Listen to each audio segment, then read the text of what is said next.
Hi, hello, my name's Robin Lambert, I'm 18 years old and living with cerebral palsy, but you guys, you know me as the T-Rex and you're watching My T-Rex Life. Okay guys, today I want to talk about positive disability discussion. Now before I start this video, I want to make one thing clear.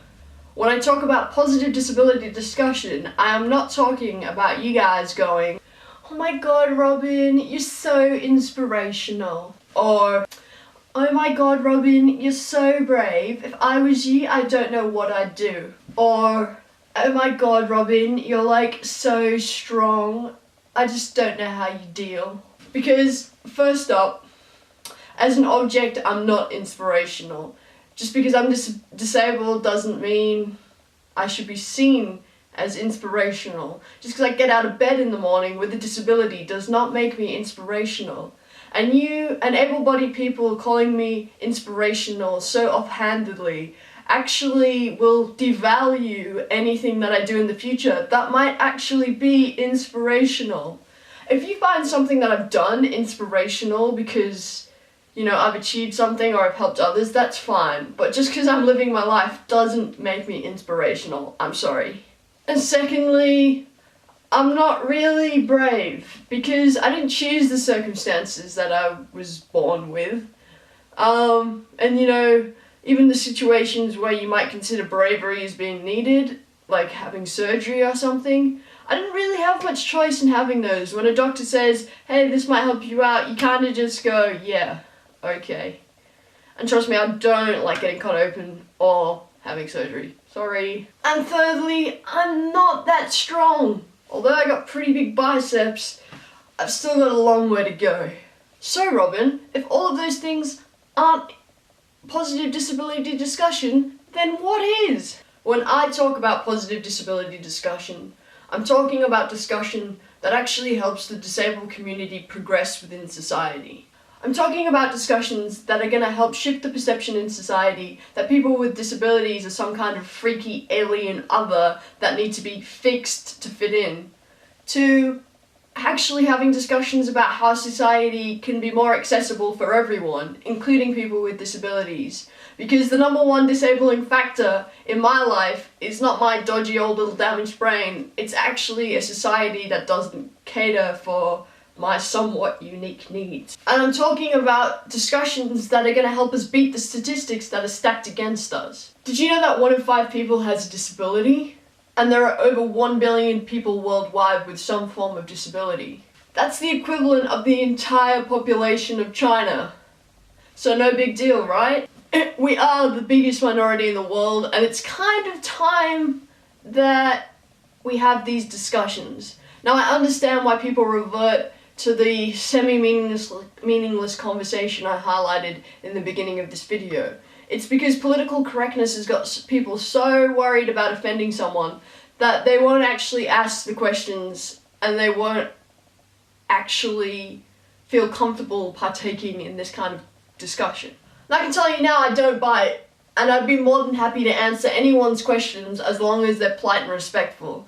Because misunderstanding, misconceptions, and ignorance all stem from a lack of education. So the more we can discuss these things and the more I can share my personal experiences or the experiences I've had with other disabled people, the more a wider community understanding can be formed and the better off you guys are going to be in being able to help us. So I'm talking about discussions in which we challenge employers as to why there's 53% more disabled males out of work than there is able-bodied males, and 23% more disabled females out of work than there is able-bodied females.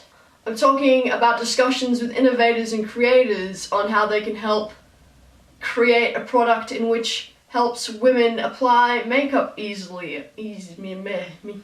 more easily when they have a disability. So that when we see a story on the news about a disabled makeup artist, it's not about how she's had to adapt and overcome disability, it's about her amazing artistry as a makeup artist. I'm talking about discussions with people in the media about how we can get more disabled characters on our screens, more disabled actors into work, better representation in advertising, and in all other aspects of media so that when a disabled actor gets cast in a movie or a TV show, or a company like Target has disabled models in their catalogs, it doesn't have to make the news. It's just to be expected. 1 in 5 people have a disability, therefore the representation in the media should reflect that.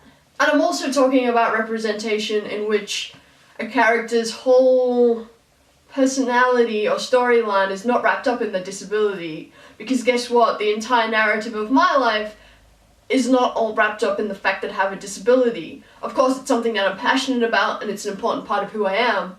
But there's a hell of a lot more to see right here. I mean, I'm an athlete, I'm a creator, I'm a daughter, I'm a friend. You know, there's more to me than my shitty legs. And then there's obviously the more serious discussions that need to be had. Why is it that people with disabilities have a higher rate of physical and sexual abuse against them? You know, why is it that children in other countries are neglected when the parents find out that they have a disability? Why is it that some disabled people don't have access to the community and they don't really get out of the house much? So basically what I'm trying to say is that I don't want your pity. I don't want you calling me an inspiration. I don't want you to feel sorry for me. What I want you to do is try and form a meaningful discussion with me and other people with disabilities about how we can actually make life a little bit easier for people with disabilities. Or how we can just see them better represented? Is that the word? That sounds really wrong coming out of my mouth. And honestly, we're not that scary. And most of us, like I said, will be more than willing to have a conversation to stop you guys from coming up with your crazy little misconceptions that you seem to have a great knack of doing. You know, now we're starting to talk about sexuality, gender, you know, race. We talk about this stuff pretty openly within our society. Obviously, there's still a little way to go for all of those things, but it seems like disability is way, way back in that queue of things that are easier to talk about. And it's crazy because disability can literally affect anyone at any time, whether it's someone that you know having a disability or whether you yourself gets a permanent or temporary disability. It can literally happen to anyone and it can literally affect anyone. I'm not just talking about people that can't walk properly, but you know, there's a whole range of disabilities that can affect people. And coming with that is a whole range of different challenges and discussions that need to be had. So yeah, stop ignoring us, the equivalent of the entire population of China, and start having discussions. It's not that hard. But most of all, guys, remember to stay shiny because I love yous all.